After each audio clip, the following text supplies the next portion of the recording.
بسم اللہ الرحمن الرحیم۔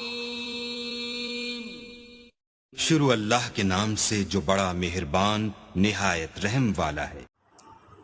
السلام علیکم ورحمۃ اللہ وبرکاتہ۔ امید ہے کہ آپ اچھے ہوں گے۔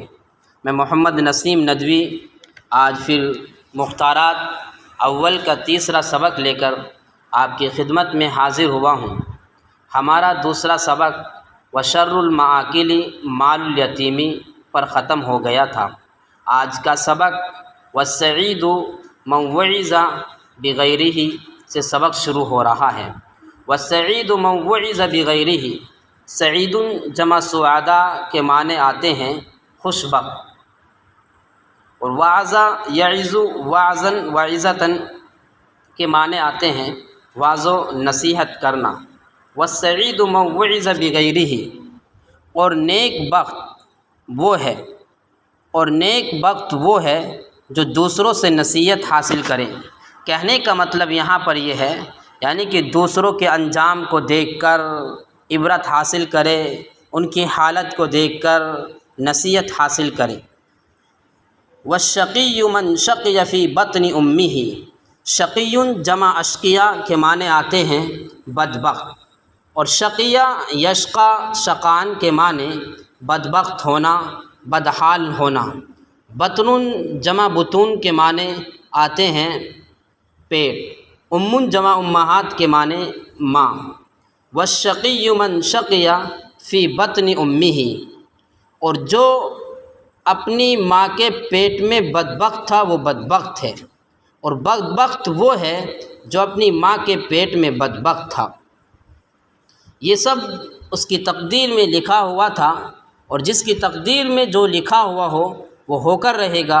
اگر اس کی تقدیر میں یہ لکھا ہوا تھا یہ نیک بنے گا تو اس کی تقدیر تھی، اگر یہ لکھا ہوا تھا اس کی تقدیر میں یہ بدبخت بنے گا تو یہ بدبخت بنے گا۔ والشقی من شقی فی بطن امہ وانما یسیر احدکم الی موضع 4 اذرع، صار یسیر سیرورۃ کے معنی آتے ہیں کسی چیز تک پہنچنا۔ احد جمع احد کے معنی فرد کو کہتے ہیں، موضع جمع مواضع جگہ کو کہتے ہیں، ذراع جمع اذرع بازو ہاتھ، یہ مؤنث سمائی ہے۔ وانما یسیر احدکم الی موضع 4 اذرع، بات تو یہی ہے کہ تم میں سے ہر ایک 4 گز کی جگہ میں جائے گا۔ دوسرا ترجمہ ایسے کر سکتے ہیں، تم میں سے ہر ایک کو 4 ہاتھ زمین کے ٹکڑے کی طرف جانا ہے۔ یہاں پر مراد قبر ہے۔ کسی کے پاس کتنا بھی مال ہو، کتنی بھی دولت ہو، اس کو قبر میں جانا ہے، سب کو قبر میں جانا ہے۔ والامر بآخرتہ، امر کے معنی انجام، والامر بآخرتہ کاموں کا انجام اس کے خاتمے سے ہیں۔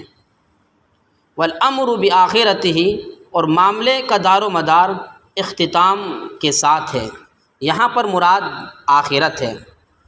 وملاک العمل خواتمہ، ملاکن کے معنی ملکیت، اور خاتم جمع خواتم کے معنی اختتام۔ وملاک العمل خواتمہ، اور عمل کا سرمایہ اس کے انجام میں ہے، اور عمل کا سرمایہ اس کے انجام میں ہے، مراد یہاں پر موت کے وقت ہے۔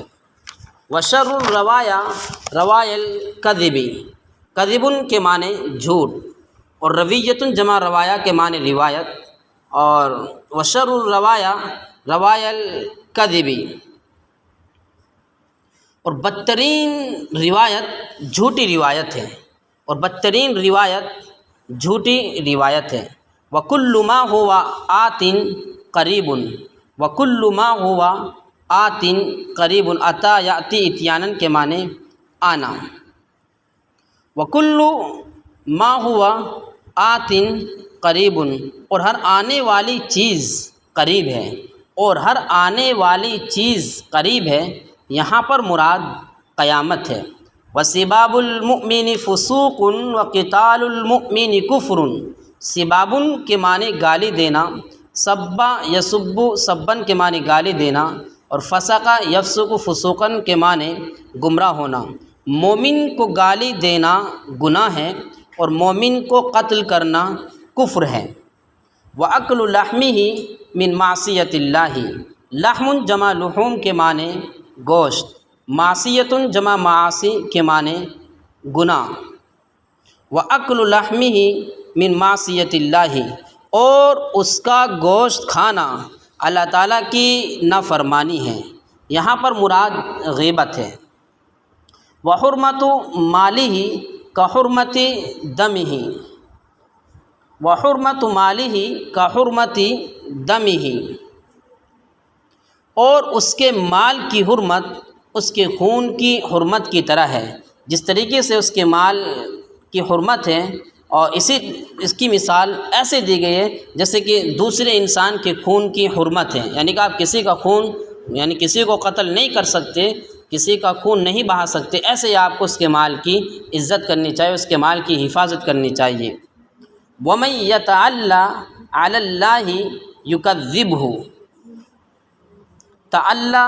یتعلیٰ تعلین کے معنی قسم کھانا۔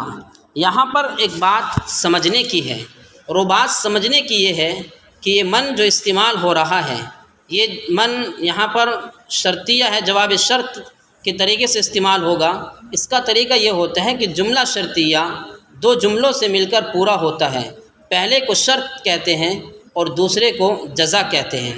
جیسے من یعمل سوءا یجزی بہ، جو شخص برائی کرے گا اس کا بدلہ پائے گا۔ جب یہ استعمال ہوگا تو اس میں دونوں مضارع، جو پہلا مضارع ہوگا اور بعد کا مضارع ہوگا، دونوں کے اوپر جزم آئے گا، یہ دونوں کو جزم دے گا، اور ترجمہ ہوگا جو شخص برائی کرے گا اس کا بدلہ پائے گا۔ تو یہاں پر بھی وَمَن يَتَعَلَّ عَلَى اللَّهِ يُكَذِّبْهُ، جو اللہ پر قسم کھاتا ہے تو اللہ اسے جھٹلا دیتے ہیں۔ وَمَن يَغْفِرْ اللَّهُ لَهُ، اور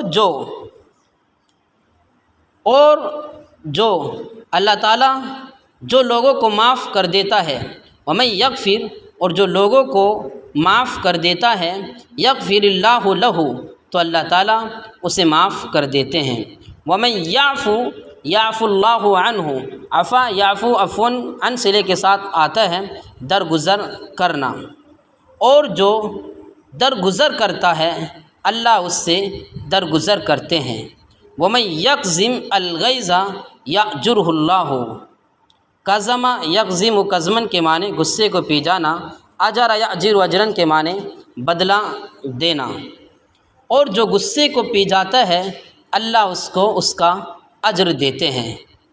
وَمَن يَصْبِرْ عَلَى الرَّزِيَّةِ يُعَوِّضْهُ اللَّهُ، اور جو پریشانی پر صبر کرتا ہے، اور جو پریشانی پر اور جو مصیبت پر صبر کرتا ہے اللہ اس کو بدلہ دیتے ہیں۔ وَمَن يَتَّبِعِ السُّمْعَةَ يُسَمِّعِ اللَّهُ بِهِ، اور جو شہرت کا طلبگار ہوتا ہے اور جو شہرت کی پیروی کرتا ہے اللہ اس کو ذلیل کرے گا، اللہ اس کو ذلیل کرے گا۔ وَمَن يَصْبِرْ يُضَاعِفِ اللَّهُ لَهُ، اور جو صبر کرتا ہے اللہ اس کو دوہرا اجر دیتے ہیں۔ وَمَن يَعْصِ اللَّهُ يُعَذِّبْهُ اللَّهُ، اور جو اللہ کی نافرمانی کرتا ہے، وَمَن يَعْصِ اللَّهَ، اور جو اللہ کی نافرمانی کرتا ہے، يُعَذِّبْهُ اللَّهُ، اللہ اس کو عذاب دیتے ہیں۔ اللہم اغفر لی ولأمتی، اللہم اغفر لی ولأمتی، اللہم اغفر لی ولأمتی، یہ جملہ 3 بار ارشاد فرمایا، اے اللہ میری اور میری امت کی مغفرت فرما، اے اللہ میری اور میری امت کی مغفرت فرما، اے اللہ میری اور میری امت کی مغفرت فرما۔ استغفر اللہ لی ولکم، میں اللہ سے اپنے لیے اور تمہارے لیے مغفرت مانگتا ہوں۔ آج کا یہ سبق جوامع الکلم پورا ہو چکا ہے۔ آپ سبھی حضرات اس سبق کی اچھی طریقے سے تیاری کریں، جلد انشاءاللہ ہم چوتھا سبق لے کر آپ کی خدمت میں حاضر ہوں گے۔